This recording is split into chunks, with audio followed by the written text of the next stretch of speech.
So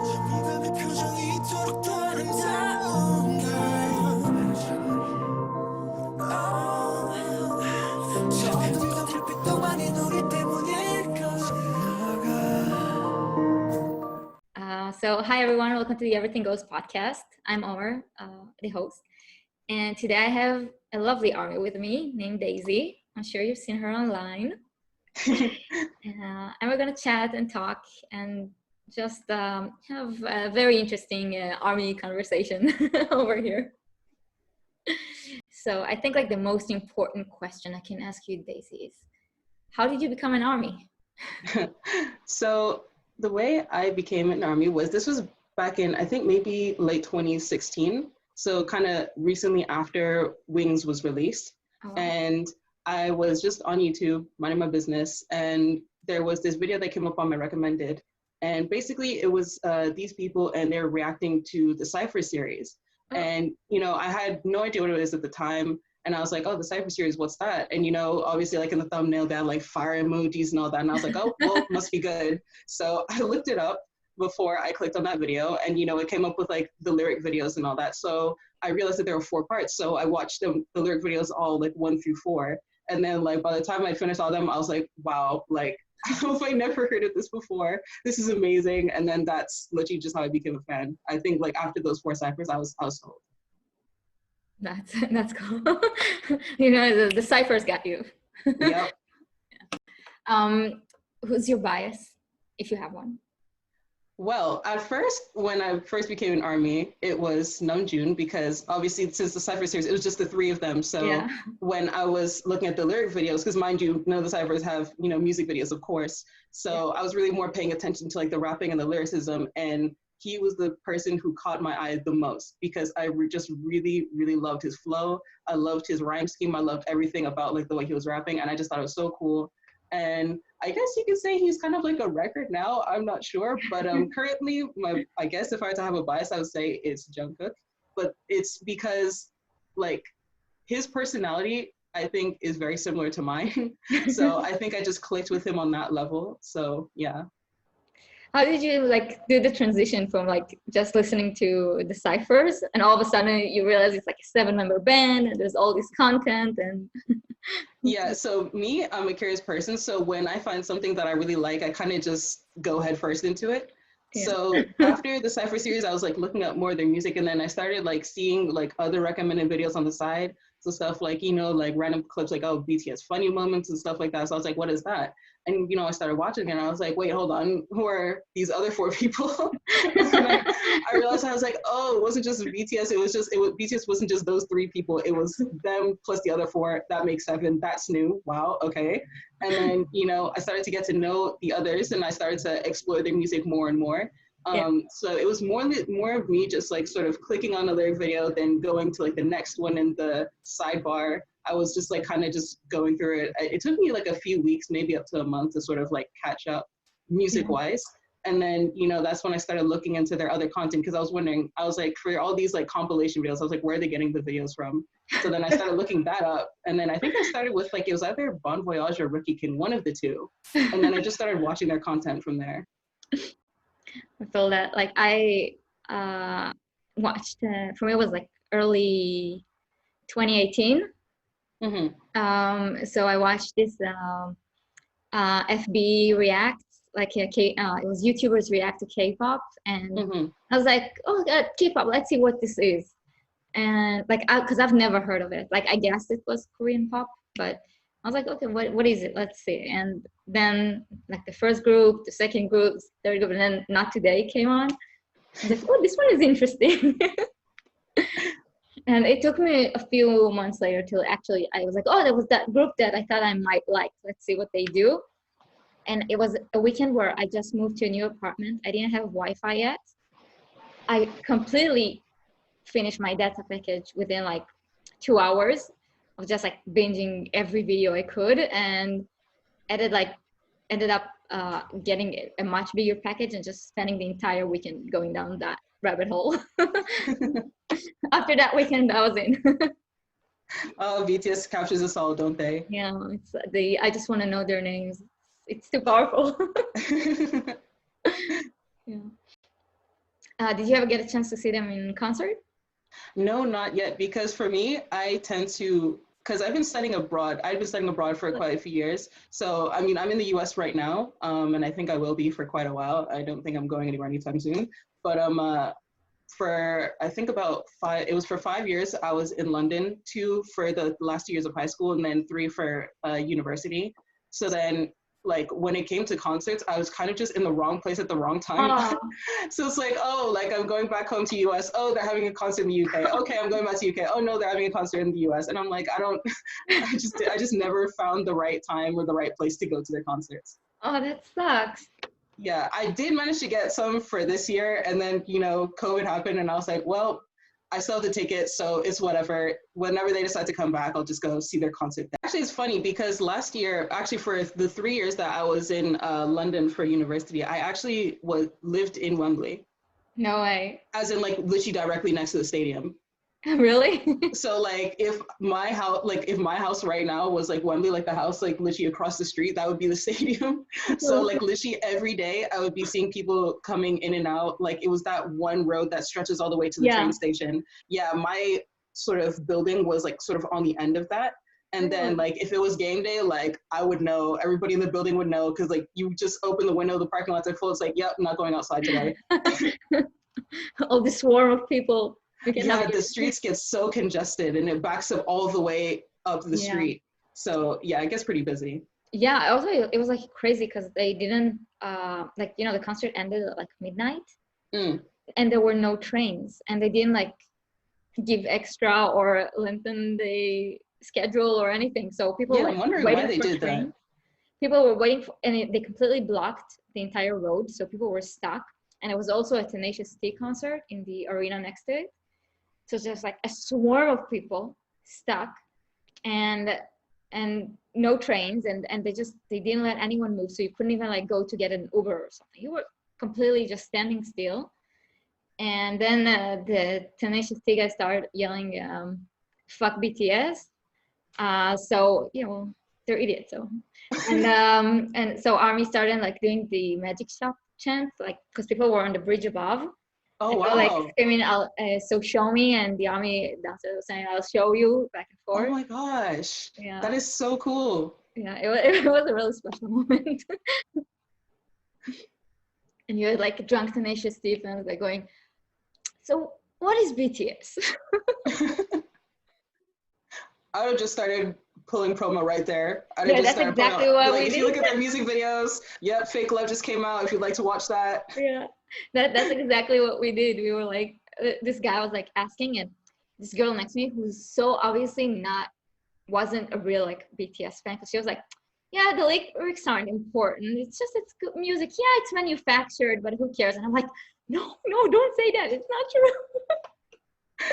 Like completely freaking out. I was like, and I managed like to get the guy to talk to me instead of her. And I was like, listen, and because it turns out that we're in the same business, I guess. Like I'm a material engineer, and like I'm in charge in our group of all the purchasing, and he sells stuff for material engineering. And I was like, you want to do business? Let's talk. And then we just started talking about, like, I was explaining BTS and everything. That's awesome. It was so much fun. Yeah. And what else? Like I don't know, there's something so special about being around ARMY. I think like that's the most, I've been to other concerts, but being around ARMY is just, because do you have any ARMY friends in real life? Yeah, actually, 2 of my closest friends in university are ARMYs. So one of them actually, like when we first met, I think it was my second year of university. Mm-hmm. And he basically at the time, like there's this, you know how like some universities, they have like clubs and societies and all that. So at the time I was vice president in the Anime and Manga Society. And so then he came into that society, he joined that society. And then, we met, and then, we started talking. He was like literally like a baby ARMY at the time I met him. Like he just like kind of started figuring out who they were. And then I had already been in ARMY for like around like at least a year. And so then, I started like teaching him everything I knew about BTS. And then like, and we also lived in the same building, and like he was on the floor below me. So it was like, we would go home together as well. And then like, sometimes he would like come chill in my room and like, we'd be watching BTS videos. It was so fun. That's awesome. And then we got our other friend into it, and then like she was also starting to watch BTS vids, and then like they both went to the Wembley concert actually. One of them went on Saturday, and then the other one went on Sunday. It was really cool. That's awesome. Having that connection, someone you can like show stuff and talk about in real life, it's so important. And then, you know, obviously online, you know, we have like your group of army friends. I have this group chat that I'm in, where I have like, I don't even know how many of us it is. I think it's like around 10 of us. And like, we always talk like every day. Group chat's always active. We're always Skyping each other. Some of us have gone to see each other face to face because like we're like not too far from each other. Like some of them might be like in like the next state over, and then like if they're like on their way somewhere, like they just want to see like one of us, then they'll stop around. And you know, the fact that we've been able to like do that and connect so much, I think that's just like really awesome. Yeah, that's really fun, like that you get to meet them and see. I was talking to Brian 2 days ago, the guy that does all the articles lately. Oh yes. Okay. We were talking, and he's a baby army, and he's like, gosh, like, yeah, and they were, it was so hard for them in the beginning, and now Jimmy's so smart, and he's like, you know, he just watched like all those who is BTS videos. Oh yeah, you know exactly what videos he watched. Yeah, like all these XLS and Sugar and Spice videos, and I'm like listening to him talking and get so excited about it. It was so cute. Yeah, but I feel like so many army think when they're just starting out and getting introduced to Twitter and stuff, especially when they get introduced to Twitter, it's just so hard, I think, like to join now and have all this information flung at you, getting attacks from all sides, you don't know who to follow, you don't know, like it must be so hard joining the fandom now. Yeah, now like it is so chaotic. I feel so bad for like newer armies because of like all the stuff that they have to go through, especially if they go on Twitter first. Because for me, when I first became a fan in late 2016, I didn't go on Twitter right away. I mean, I've had my Twitter account since like 2015, but I never used it just because I didn't really understand Twitter at the time. I didn't really know the format, so I kind of just sort of left it. It wasn't until I became a fan of BTS that, you know, I started to actually use it more. I think one of my first tweets actually was like voting for them on like the 2017 BBMAs. I think that was like one of my first tweets on that account ever. And then like from there, it wasn't until like maybe, I guess like late 2017 or early 2018 that I actually started becoming like properly active. And, you know, in all that time before I was active, you know, I'd already gone out of my way to like listen to their music, you know, look at the lyrics, you know, watch the music videos, watch, you know, the non-music content. So like I was kind of like good to go. But like for newer armies who are like just getting in and like they get such a overwhelming amount of information, it just must be so hard. And then, you know, there's so many fan wars, so many different sides of the fandom. And, you know, obviously as the fandom gets bigger, it's going to be a lot more harder to A, navigate, and B, figure out like who is a good person to follow, who isn't. Because, you know, even us, we're still kind of having discussions about how to best, you know, figure those type of things out. So yeah, I do feel pretty bad. Yeah. I think for me, like the first few months I was just on YouTube, and I only joined Twitter, like same as you. Like I had Twitter that I didn't use. I had it since 2013. And I never used it once. In 2017, I used it just to follow. I went to San Diego Comic-Con. Oh, I love Comic-Con. Yeah, it was amazing. Sure, I had like a whole like 5-week bucket list trip in the US. So Comic-Con was a part of it. And a lot of like stuff gets updated through Twitter. So I had it for that, but I never actually used it until I started saying BTS. And when I, in Love Yourself Answer, when Love Yourself Answer came out, that's when I decided to go on Twitter fully and embrace this social media that I didn't have. Like I don't have Facebook, so, or anything else. So it was a whole new experience. Yeah, Facebook, I think, what was I on before Twitter? When I first became an army, I was kind of getting most of my information updates from YouTube, I think. Yeah. And then at a point I was on Amino, not entirely proud of it, but you know, it is what it is. And then Instagram, not so much actually. It's like kind of hard to get information from Instagram. So I Yeah. kind of just left it. Instagram is mainly just like used for like personal stuff, following family and friends and all that. So Yeah. I don't really use Instagram for like BTS related stuff, but I think YouTube was like the main sort of source. And so like I saw like, you know, BTS had Twitter and all that. And I was like, oh, you know, why am I kind of on YouTube when I could just get it from the source? And then that's when I made the switch to Twitter. Yeah. Same. Like, and it's so funny because like it was exactly the same for me, but YouTube doesn't really have anything for like proper news for army, right? Like I don't think I've seen a channel that's like actually gives you information about what's going on without the editing and like making it into this funny video or anything. Yeah, there was one channel. I think I remember, if I'm not mistaken, the channel was called Her Gems. And it was run by, I think the army who ran it, I think she was from Egypt or something. And she provided updates on like what BTS was doing and, you know, like with screenshots from Twitter and all that. And then that's kind of where I got my information from until like I just realized I was like, getting information from YouTube about Twitter is kind of dumb if I can just get Twitter and then get it myself, which is why I ended up just like kind of moving past YouTube and then going directly to Twitter. Yeah. I think, what do you think now is the most problematic for like baby army when they join Twitter? Like, it must be so overwhelming. In what aspect? Like what part of Twitter is the most problematic? Or Yeah. I definitely think that like when baby armies join Twitter, you know, there are a lot of big accounts who do get into unnecessary fan wars that I ended up like following at first when I became an army, but then like I kind of just sort of blocked them along the way as I realized I was like, oh, they're just making so much fuss for nothing. You know, like it's, you know, some of them, they don't know that like these aren't really that good accounts, so they don't know to block them and then find better ones. So, you know, we do have to sort of guide them now and recommend accounts for them to follow rather than just let them figure it out on their own. Especially with like the sort of increase in things like, you know, solos and mantis and stuff like that. Yeah. So, you know, if they start following those accounts and then, you know, they sort of slowly start listening to the sort of narratives that they're talking about, then they could end up being influenced by that. And I think that could be pretty problematic in itself. I think, you know, A, the big accounts who just cause too much fuss, and B, solos / mantis. I think those two are the most problematic out of everything.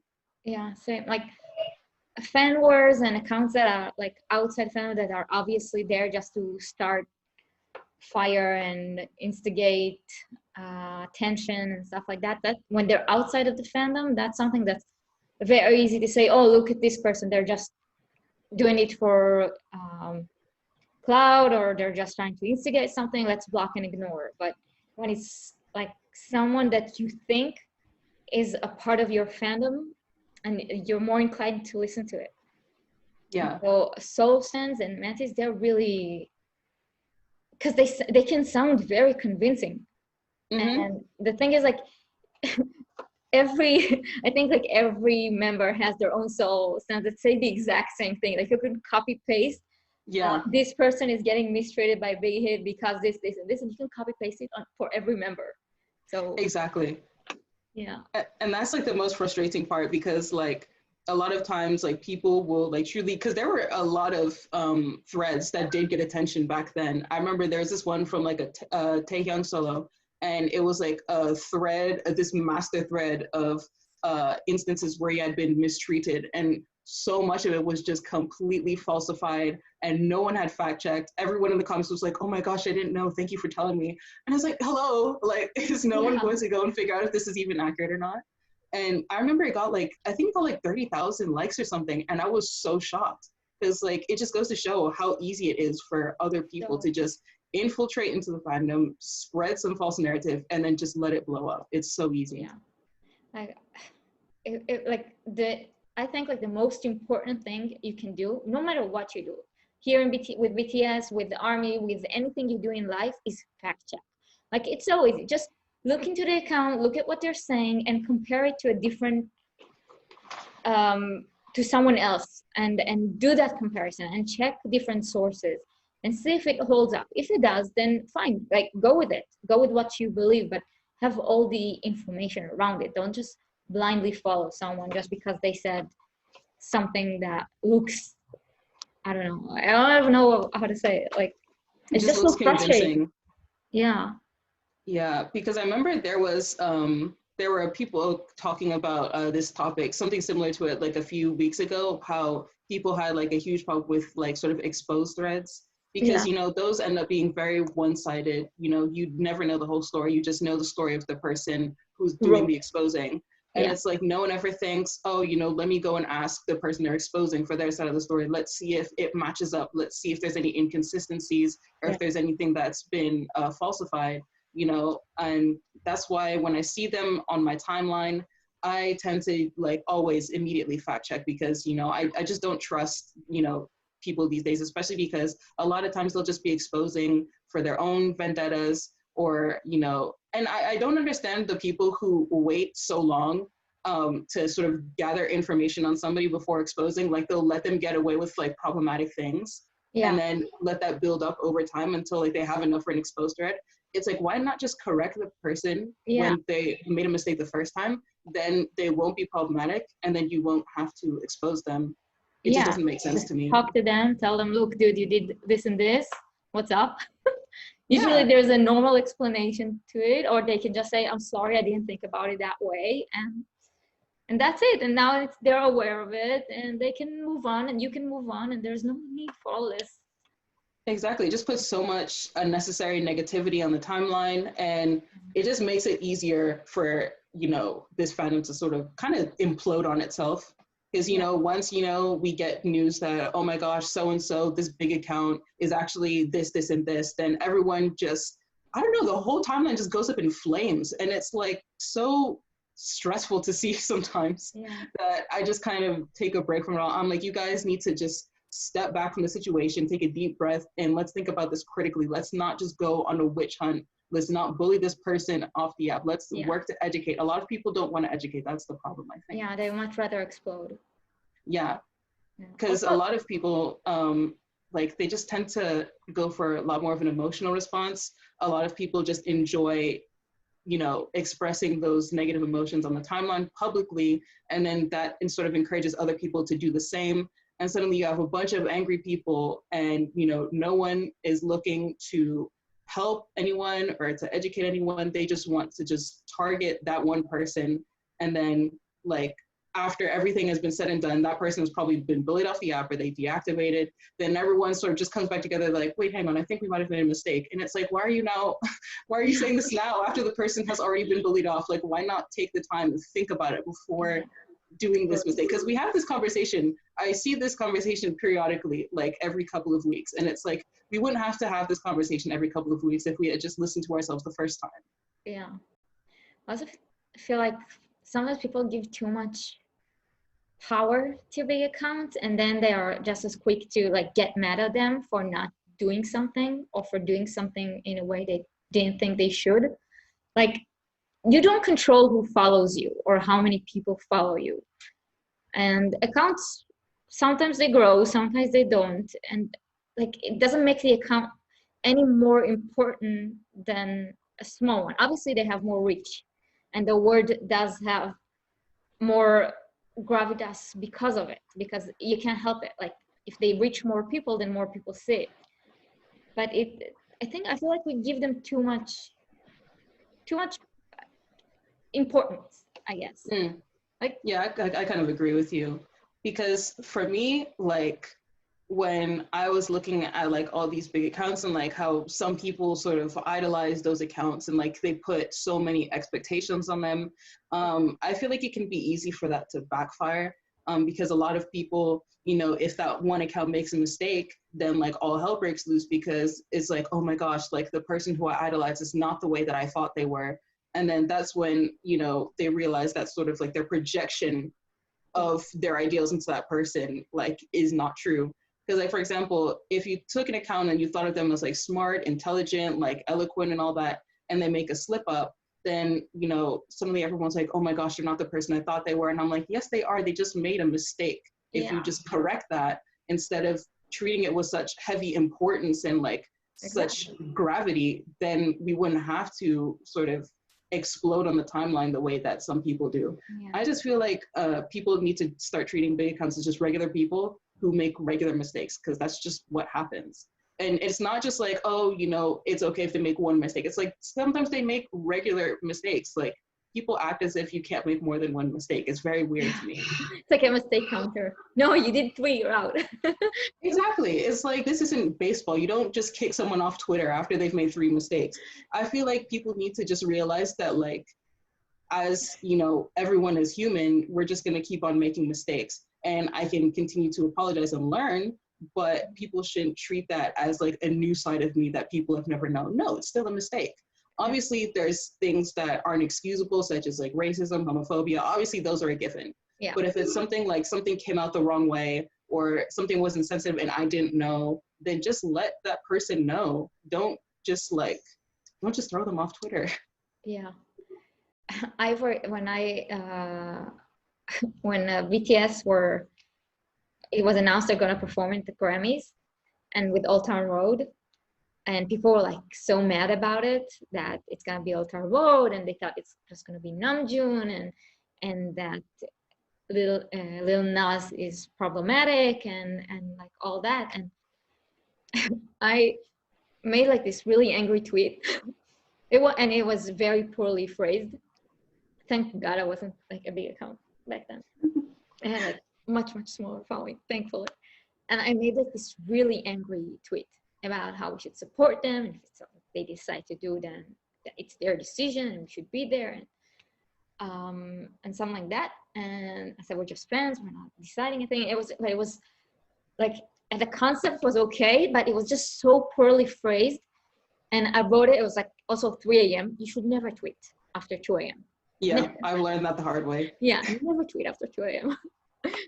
So it was like 3 a.m. I tweeted, and then I went on a 30-minute drive. And when I got home, I opened my Twitter, and it like blew up, and people were so like, it had a lot of likes, but it also had a lot of anger because I just phrased it so badly. So I went one person after the other and apologized to each one. I said, listen, that's not what I meant. You're completely right. It was poorly phrased. It was set up like, and I just explained, and I didn't even copy paste it. For each one, I explained everything like from the beginning, and then after I explained it to every single one that commented, I deleted it. Oh wow! Because I was like, that was like such a bad thing to write. I shouldn't have written it like that. And it took forever. It was like 300 comments. It was insane. Oh my gosh! I just kept like writing for each one. When it passed, it was okay. And yeah, but we tend to sometimes write out of anger and write at the wrong time and phrase stuff the way it shouldn't be. And people should allow you they should confront you about it. I'm not saying like ignore or put it aside because you're a big account or any account. No, you should tell them, listen, this isn't right. Why did you do this? Or you could have said it that way, but you didn't. Talk to them. If they're agree with you, they will apologize and address it. If not, then they usually would address why they don't agree with you. And then you can decide if you agree with them or not. But talking and discussing stuff instead of just rushing into it with anger is always a better option in my book. Yeah, I definitely agree with that because, you know, especially when it's really hard to talk on Twitter, you know, just because of the way that Twitter is formatted. Yeah. Facilitating discussion, like, is just really, really difficult. So, you know, like the lengths that people have to go to like talk about certain subjects, you know, it really is hard, especially for subjects sort of that. Because I remember I did also tweet something similar to you. I don't know how well worded it was, but basically it was after the performance. And after I had seen the performance, after I saw what it was and all that, and like, I was just kind of mad because there were some people who were just, basically they were just like sending negativity to like the wrong people. Like it was very like misdirected anger where like, for example, like, you know, that like little kid Mason, the kid who yodels or whatever. And so like some people on his Instagram and like under his pictures and stuff talking about BTS, and it's like, why are you here when he hasn't done anything? Like focus your attention on somewhere else. And then on top of that, like BTS did look like they had a good time on stage, even though like obviously I wasn't happy that they didn't have a solo stage, but then I was like, okay, that can be something we could talk about for next time. That's something that they can hope for the next time. And I sort of wrote that tweet with that in mind. But then some people did take it the wrong way. They're like, oh, so you're just saying that we should just accept. I was like, no, that's not what I said. I didn't say that we should just accept the stage and move on. I'm just saying that we should have the same attitude that they had, where they were hoping for better opportunities in the future, but they still didn't let that affect how they felt during the performance. They didn't let that get to them, you know? But, you know, a lot of people just would rather be angry because, you know, showing like all this emotion on the timeline, I guess people think that it makes them look, I don't know, woke, edgy, something like that. Yeah, it's like the same with shooter army. Like I used to follow them because like I used to be this sarcastic person who was always like, you know, talking like making, I don't know, making fun of people, but like, yeah. And sometimes sarcasm is fun, and sometimes being a shooter, I'm sure, is super fun, because I'm sure everyone who's an army like had those thoughts in their head. They're like, oh, you say that, but yeah, or something. But it just there's no good comes of it. It just creates there's only bad. Yeah. And then when you're like when you're known for doing just that, then it does attract a lot of unwanted people to your page.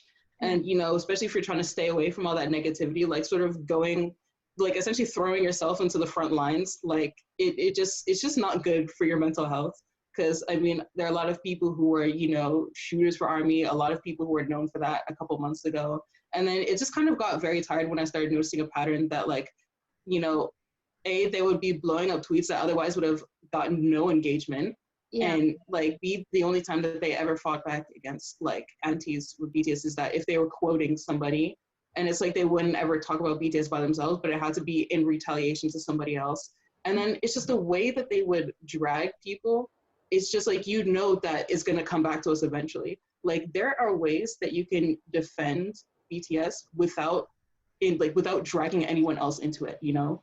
Because like, for example, if some like random on the internet was like, oh my gosh, like BTS can't sing or whatever, then I would go and defend that and say BTS can sing, here's my evidence. I wouldn't say BTS can't sing, they're better than your phase, blah, blah, blah. Because then I just know somebody's going to come for me for that, you know? It's just a waste of time to be arguing with people on the internet, because like, as a lot of people say, once you log off Twitter and you go back to your real life, none of the stuff you talked about on Twitter matters. Like, no one's going to look at you for that. So it's just a waste of time. Have you ever tried to explain to someone outside of like the Twitter sphere, like about the constant battles we have, and they're like, who cares? Oh God, I would feel embarrassed if I did. Because sometimes because there are some of my family members who do know, obviously, that I'm a BTS fan. And I think it might have been like my cousin or something. And he was asking me about like, you know, armies on Twitter. I'm like, I don't think you want to get into that. Because there's just so much that like happens, and it goes by so quickly that like I don't even know what happens anymore. Especially because one of them, we do follow each other on Twitter, so sometimes he does see like me talk about stuff, and I know that like when he sees my tweets like on his time, he just must be wondering like what on earth is happening on Army Twitter. Yeah, it's so fun. Like I tried once, like I was like, no, listen, we had this big day. Like I think it was maybe when the People Choice Awards happened or something. Like there was like this day that I didn't get this night. I didn't get any sleep because I was like so invested. Like everyone was talking, and it's when I don't get sleep, it's usually because something happened in the US timeline. The Korea timeline, I'm great with it. When something happens in the US, that's usually when there are problems. Lack of sleep for me. Yeah. So I think it was when the People Choose One was like explaining, yeah, and we voted, but we didn't get it, and then and another group got it, and it's really fishy. And she's like, who cares? It's like it's a nothing award. Who cares about the People Choice Award? It's not that big deal. And I'm like, no, listen.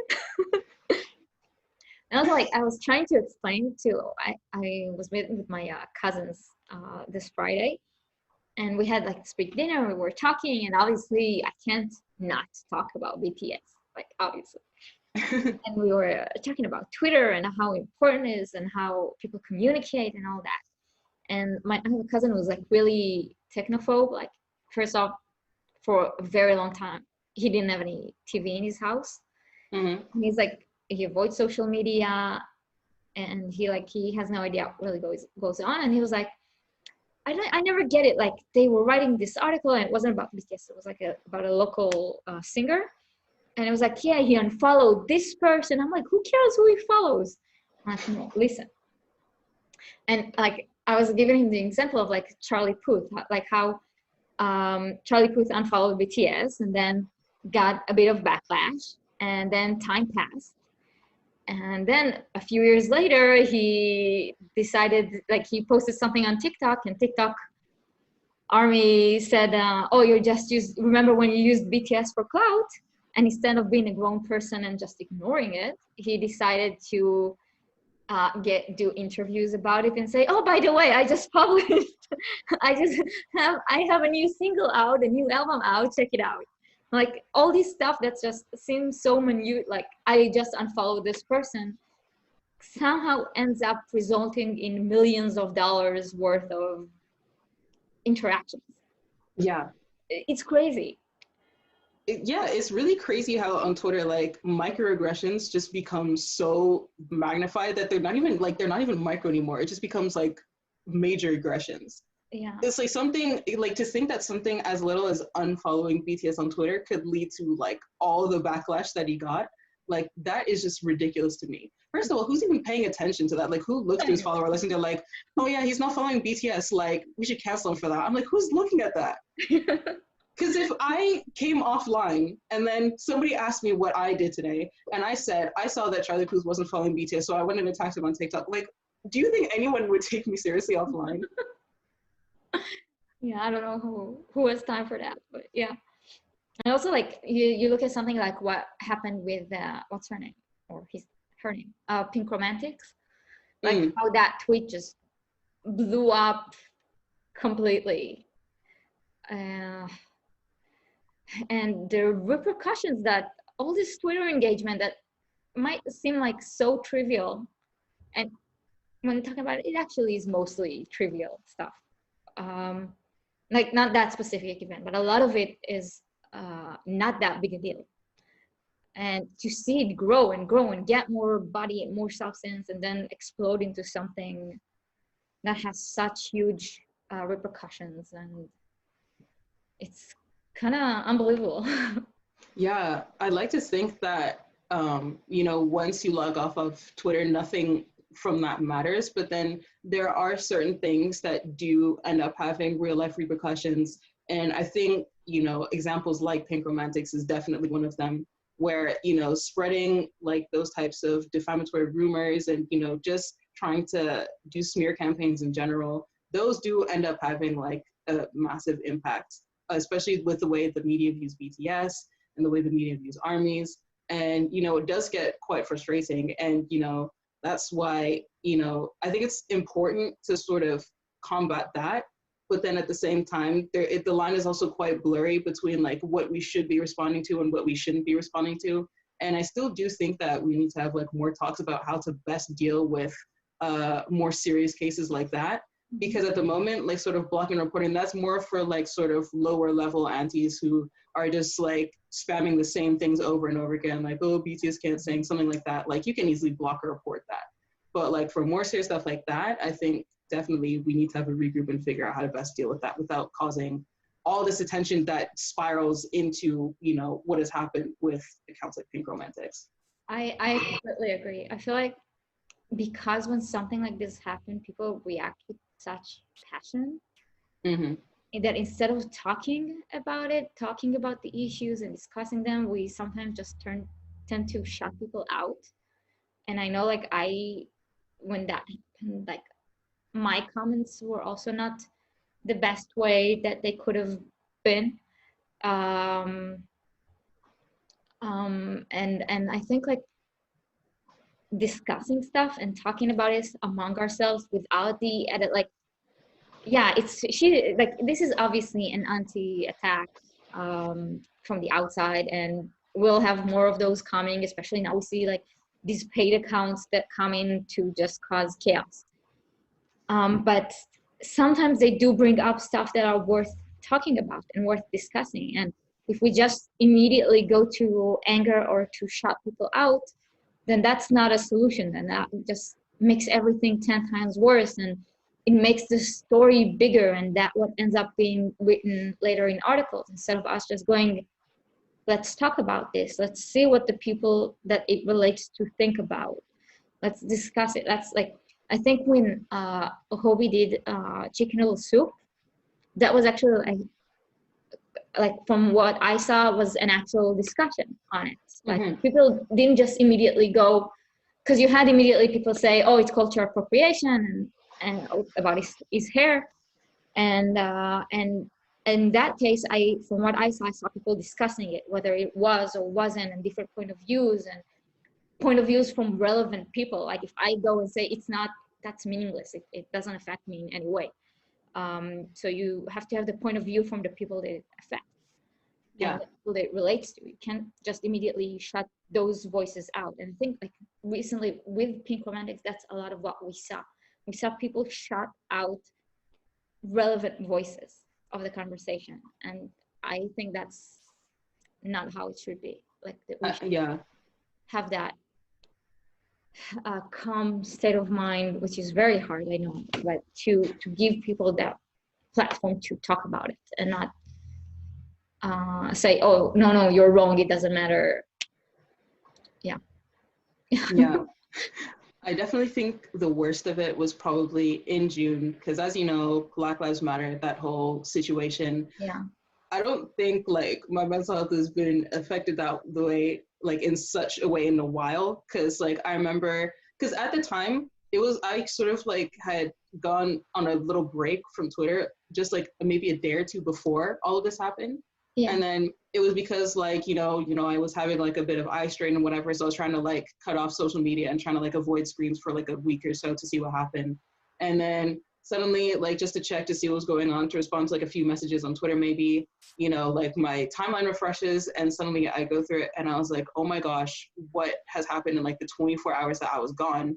And, you know, at first, like, it was like really stressing me out, but then I was like, okay, wait for a second, don't tweet anything, just don't even announce yourself on the timeline. I just took the time, I stopped and I just read through all the posts. I read through what everyone was saying. I tried to figure out what the problem was. And then I just didn't tweet. I didn't talk over anyone. I was just letting the timeline figure out what the problem was. And I think that a lot of people just want to race to be the first to tweet about an issue to show that they care, that they understand. But then a lot of them are also severely uninformed about those issues as well. So then they might be siding with, you know, people who are just throwing stuff out there rather than taking the time to educate themselves on the topic. Because especially with the sample, a lot of people were actually getting talked over, especially within the Black community. And I thought that that was really, really appalling to see, especially because the same people who claimed that they cared about Black people were the same people who were also talking over them. And, you know, even though I myself, I'm a Black person, you know, I'm not African American, I'm just African. And I thought that it was important that, you know, I just let the African Americans talk amongst themselves because it wasn't entirely my issue to talk on. You know, I think that there's a lot of nuance when it comes to the Black community and like what we should be letting people talk about. And so I think that it's also good to not treat the Black community as a monolith as well, because I think that's what also a lot of people did during that time, because they're like, oh, if one Black person is offended, that means everyone else should be offended, otherwise they're wrong. Or if this Black person isn't offended, then that means everyone else shouldn't be offended, because then that means they're oversensitive. Yeah. So it was like this back and forth where people were trying to figure out which part of Black Twitter am I supposed to side with. And I feel like at that time, if you don't know who to side with, just stay out of it. Let the people decide for themselves what is problematic, what is not problematic, and let us talk about it amongst ourselves. The last thing we need is confused outside voices who are trying to help but kind of not really helping by sort of boosting certain sides and talking about things that they're not fully educated on. I think that was a really big problem that I saw. And I think it's important to not shut out either side, to let them explain what they feel and then come to a solution from there. and let them come to a solution, because there was a lot of white savior complex I also saw there, where I like, oh, I'm just trying to help, POC, they get discriminated and whatever. I'm just using my privilege to help them. We don't need your privilege. We don't need your help with this. Let us figure it out. A lot of people did not want to let us figure it out. And then on top of that, if they did find somebody who was offended, then they were getting angry on that person's behalf and then using that anger against other Black people. Yeah, it's like their favorite thing. I really hated. To get angry on behalf of someone else. Yeah. I hate that. Like, when I was in Japan, sometimes when they go to, like in Japan, like people don't wear kimonos regularly. But when they go to temples, or like they do like this whole day of temples and like a photo shoot and all that, then they wear, like they go to these places, they pay between $30 to $100, they get their kimono, they rent a kimono, get their hair done, the whole thing, makeup, like everything. It's super fun. And you go and like spend the day in temples and like taking beautiful pictures and all that. And they love it when tourists do that. They love it. Like every time they see a tourist do that, they get so excited about it. And like I've never seen, like, and I've talked to them because I was worried myself that it's not, whether it's appropriate or not. And every single person I talked to was so excited that you want to know about the culture, you want to take part of it. It's not, they don't like view it as this higher thing, like holy thing, but as you being invested in their culture and want to take part of it. And I've never met a single person that was like against it. And one time, like this didn't happen for me, but I saw someone post a photo of themselves wearing a kimono, and that person was obviously white. And the backlash that person got from like people that want to fight on behalf of someone else, that have no idea whether they care or not. They just want to show that they're like, oh, look at me, I'm protecting the weak colored people. There's, like you said, like having that savior complex. And you saw like all those articles that came out after Black Lives Matter about the K-pop community and the army, and how they and how Black people feel as part of that community. Every single one of those articles was written by a white woman. Like not a single one was written by someone of color. Like at least do that. Yeah, it's just very frustrating to see that even when we are like when Black people are the leaders of certain projects within the K-pop community, they're not represented by Black people. I just really get frustrated when I see that. And they have such a problem with giving us credit where it's due, but then they're willing to quote unquote fight for us. Sorry, I think I just activated the voice thing on my phone. I was wondering who was talking for a second. And then, so I remember there was also another issue in terms of that with, I don't know if you saw it, but like a few weeks ago, that whole thing where people were debating on Buddhism and Catholicism and Christianity, and like how apparently like BTS had like disrespected like 3 different religions in one. And I was just sitting there as a Christian, I was sitting there looking at the timeline and I was like, what on earth is going on? People were trying to tell me that I should be offended that he put a statue of Mary on an altar where it's supposed to be. And I'm like, he didn't do anything with the statue. It just sat there. He didn't use it as a toy. He didn't swing it around. He didn't draw on it. He just put it there. And again, idolatry, that's a thing we're not supposed to do. We don't worship the statue. So essentially he could put it anywhere he wanted. Even if he put it on the floor, that's not wrong. But then the people who are fighting for us, you looked at the accounts and like people are asking them, are you Catholic? Are you Christian? Are you Buddhist? And they're like, no. What? It's just, I saw that debate and I was like, have you, like, there's a whole era in art that's like basically let's create statues of important and pictures and paintings of important figures in Christianity. And like, where were you then? Exactly. The whole point was to integrate Christianity into art. That was the whole point of that one period, where you have like a whole, like you go to a museum and there's just a whole room and it's just multiple portraits of like Jesus, of like the Last Supper and things like that. Like, that was the whole point. The statues hold no spiritual value because, again, that would be idolatry, which we're not supposed to do. And it's crazy to me how even like when even atheists were backing us up, like, have you guys never read the commandments? Like, if even atheists are correcting you on your knowledge of religion, like, you've done something wrong. Yeah. Like, also, I feel like it, you were saying before, like that we need to, like, you need to allow people to come to their own conclusion. And I think it's so true. And I think it's also like, and each person could come to their own conclusion, or whether they're offended or not. And usually, again, unless it's like racism, homophobia, stuff like that, usually both opinions have some sort of validation. So you can have your own.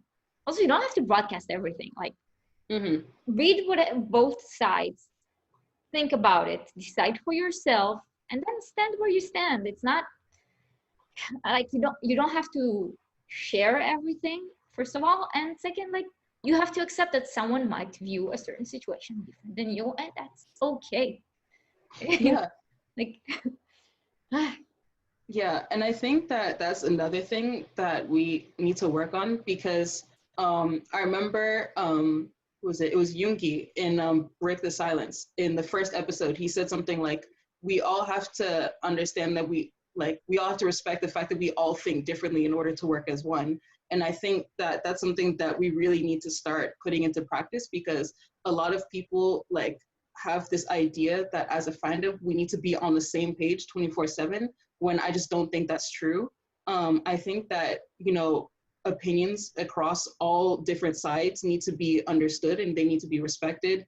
Obviously, you know, within the context that they're morally correct. But, you know, we obviously need to take the time to understand all sides. I think a lot of people just think of it as black and white. And if somebody either doesn't agree with you or just doesn't agree with the majority, that it must be wrong. When sometimes it might even be the other way around, or sometimes neither side is right. Sometimes both sides have something important to bring to the table, but people just have this sort of habit of ignoring one side and going with what everyone else is saying. And I do think that we need to look into just trying to, you know, integrate people's opinions more, you know, try and understand people more. I feel like a lot of people just don't like to, I guess, face people who are not on the same page as them. They don't like people disagreeing with them. And I think that there are times where we do need to challenge our own opinions and we do need to challenge our own understanding about things. That's why I enjoy having discussions with people, because I like to learn something new. And I don't just want to be in a position where I'm surrounded by all these people who think that everything that I say is right, that nothing I say could be wrong. Because then I can get a totally different perspective and I'm like, oh, I didn't know that. And you know, a lot of people, I feel like they just don't want to learn anything. yeah, that's a whole other problem. Yeah. Yeah, I think like we always are so proud of how diverse our fandom is. Yeah, it's all ages and races and cultures, and if we shut out voices and don't allow for that diversity to happen, then it won't be diverse. That's the whole point. Like, to be proud of that diversity, celebrate it by talking about it, and not like shunning it. Like let's have honest conversation, and like you said, like, not have everyone around you say the same thing, because like I think we forget just how young the internet is and how closed off the world was until like 30 years ago. And like you have all this, yeah, the US has always been very um, mixed. Like you have different people in the US from all different cultures, and the US wasn't based uh, based around certain people, but based around ideas, right? But a lot of countries weren't like that. Like Korea was is very a lot less diverse. Japan is a lot less diverse. A lot of countries in the Middle East are a lot less diverse. Even in Europe, a lot of countries are less diverse. So all of a sudden the world is open and you're exposed to all these cultures and all these kinds of people that you have never met before. And I'm not like, we have to allow that time and that understanding to happen, and to take that moment to learn about someone that's different from you, that has a different point of view than you, and not immediately rush to attack them for it, but to learn from it and see whether you understand them more, whether you meet in the middle, or whether you're like, oh no, but that is wrong, I can't deal with that, which is also a valid option sometimes. we just gotta talk. Yeah, we just have to talk. You know, like you said, like we have so much diversity in the fandom with age, with, you know, gender identity, with race. We need to start adding opinions to that list. We need to start telling people that not only are we diverse with like the physical aspects, but also our opinions and ideas, what we can offer are also different. We have so many different branches of the fandom, so many communities within the community. You know, there's a lot of different things about us that make us different. And I think that we definitely need to start respecting everyone else's opinions a lot more if we are to, you know, continue operating as a fandom. Yeah. Because we just keep growing. Yeah.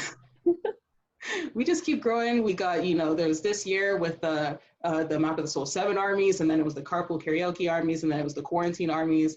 Like, we just keep on getting opportunities where, like, more and more fans keep on coming in. And I definitely think that we need to sort of start reassessing ourselves, have like a little group talk to figure out how to best move forward, because we're getting huge. Yeah, we are. And we're probably going to get so much bigger with that new single that's coming out. Oh, yeah, Dynamite. I guess they said cancel your entire August. You're not going anywhere. You're not doing anything. Just stream on the 21st and pay attention to the schedule. That's what they told me. I have no choice. I have to stay home.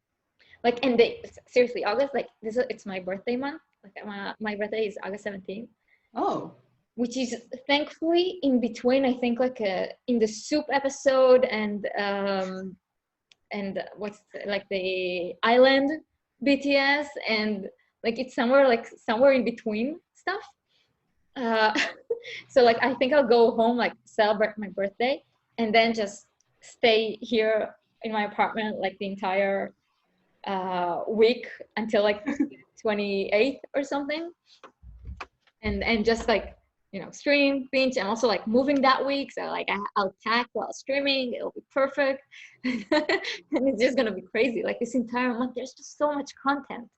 It's insane. Yeah, there always is content. I remember even when Map of the Soul 7 dropped, they dropped it. It was on the 21st. Yeah. And then the day before that was my sister's birthday.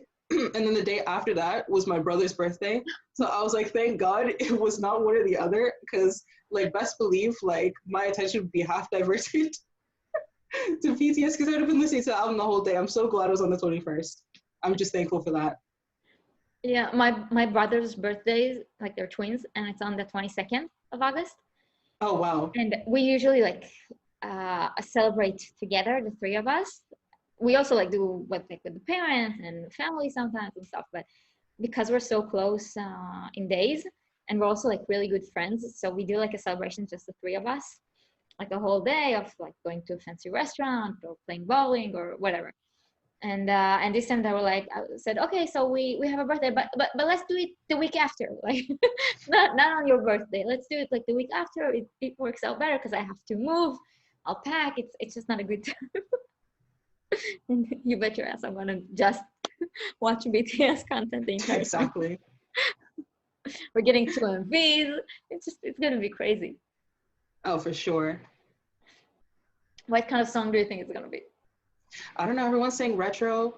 I feel the need to agree. I would really, really like it if it was retro, because retro is getting really trendy these days, especially with the fact that obviously with the newer generation, older stuff looks cooler. Yeah. And, you know, with all like the cassettes and like the vinyls and all, everything, like all the younger fans like, oh my gosh, what are those? Yeah. I'm just thinking, I'm like, this used to be my childhood. Yeah.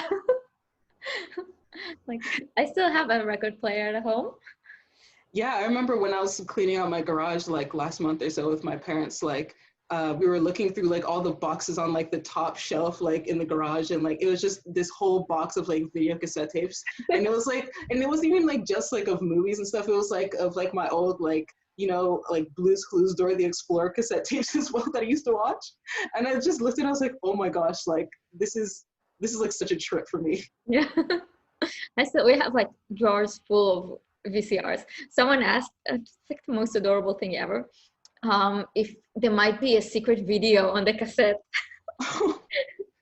Like, oh. Oh my gosh, I'm not even old, but I feel old. It's so weird, because you just see like this newer generation who's like grown up entirely separate to like cassette tapes and vinyls, because obviously like YouTube, when was YouTube made? It was like 2005 or something. 2005, yeah. Yeah, so like most of us were older than YouTube. First of all, that sentence alone feels weird to me that I'm older than YouTube. And then secondly, it's like there are kids who grew up like after that, and they don't know anything about like the way we used to listen to music before, the type of phones that we used to They use. barely know CDs, like as like that you used to record on a CD and Yeah, go with those huge CD Walkman that were huge. Like it feels like cassette ones were small. Like the Sony yeah. cassette player was like this big, but the CD player was The huge. CD was massive. And then it's like they don't really know about like burning your favorite songs into like a CD, Yeah. and then like that's the playlist that you would use like when your friends come over. Yeah. And like only 12 songs and you would like put them on repeat. Exactly. Like now these days you can just go on Spotify, you can make a playlist of like 10, 20. You can make a playlist of 100 songs Yeah. like in 5 minutes. They don't know our struggle. Yeah. And you were stuck with it. Like the playlist you chose, that was the playlist you chose. Exactly. You can't edit it. It's like you can't just like change it around on the CD. It's like Yeah. it's just there. Yeah. Yeah, I think it's good. I'm putting all my money on it being disco, like Bee Gees vibe. Mm. That's what I think. Oh yeah, I'd really That look forward to that. Saturday Night Fever came out in 1977. It's got all those sevens there. That's what I'm going with. Exactly. Disco kind of vibes, sort of like make that move shot by Shalimar type of vibes. I'm looking forward to seeing all that in their summer song. It's gonna be so much fun. Yeah. Um, um, yeah. So, how do you suggest people like curate their TL? I guess. For me, because I've definitely had to do it a couple of times. Um, it just you have to not only just like look into the accounts that are talking about stuff that you're not overly fond of, but then also look to see if anyone they're following is also somebody that you're following. You have to check your following list regularly, not just once, because accounts always pop up all the time. And if they're saying something that's negative that you just don't like, just block them or just mute them if you don't want to like go as far as blocking them. Because I feel like a lot of people just don't utilize the block and mute buttons enough. And I use them like all the time. Like every couple of days, if I see some accounts that are like kind of bugging me on my timeline, just block or mute and they're gone. That's it. Like that's all there is to it. And then also a lot of people do make lists where they will make lists of like the accounts that they would prefer to be on the timeline during certain periods. And then, when the timeline is just getting like a bit too toxic for them, then they can just go to that list and scroll through the tweets of those selected people. So there also is that people make multiple lists depending on like what they're feeling, depending on their mood or what like people they want to be scrolling through. So it all just depends on like your personal preference on how you want to handle it. But I would say do it regularly. I agree. TL cleanup every once in a while. Mm-hmm. Yeah. Especially like when I have like come across a few like undesirable, because I've had some run-ins with solo stands. They've been pretty bad, and you just have to just suck it up, scroll through all their accounts, and just hit the block multiple times. Yeah. Yeah, it's not easy work, and it's definitely tedious, but it pays off because more than anything, you got to prioritize your mental health on Twitter. Because if you want to say that Twitter is your safe space, you have to make it a safe space. It just doesn't become a safe space out of nowhere. You have to put in the work to sort of curate your timeline regularly and to make it an enjoyable place for you. A lot of people who complain about the toxicity, it's like, okay, yeah, it's toxic. Everybody knows that. But if you want to find better accounts, then look for the better accounts. They're there. Yeah. You just have to go and find them, and you have to follow them, and then unfollow the people who are making you unhappy. Exactly. That's why like I unstand BTS because of the fandom. It's just the most ridiculous thing to me. Because just unfollow the accounts you didn't like and block them. Follow new nice accounts that you do like, and all of a sudden everything is completely different. Exactly, the problem's gone. Or if you think that you don't want to use the account that you already had because you don't want to attract attention, just make a new one. Exactly. Also, like I find that a lot of time if I see someone like make a mean comment about like a comment that I don't agree with, instead of immediately, and I'm talking from within the fandom, not like outside. Mm-hmm.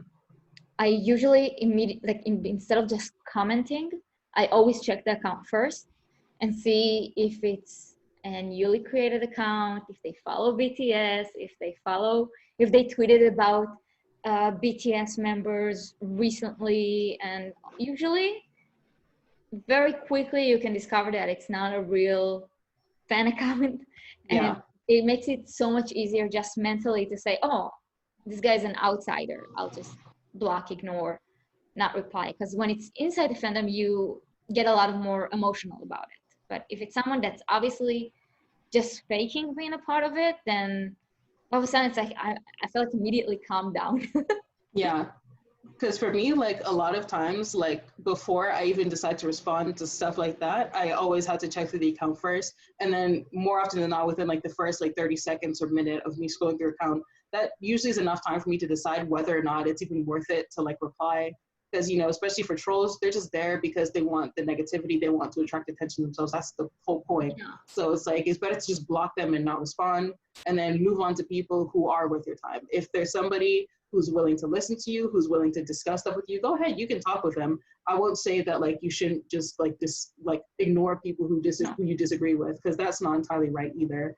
No. But just look for people who are willing to talk with you, and always just like be respectful as well, because, you know, a lot of times you do attract the same energy that you put out. So if you find that a lot of people are like negative towards you regardless of what you tweet, that's also an incentive for you to sort of like reevaluate yourself, and then also figure out a better way for you to word your opinions in a way that doesn't attract so much negativity.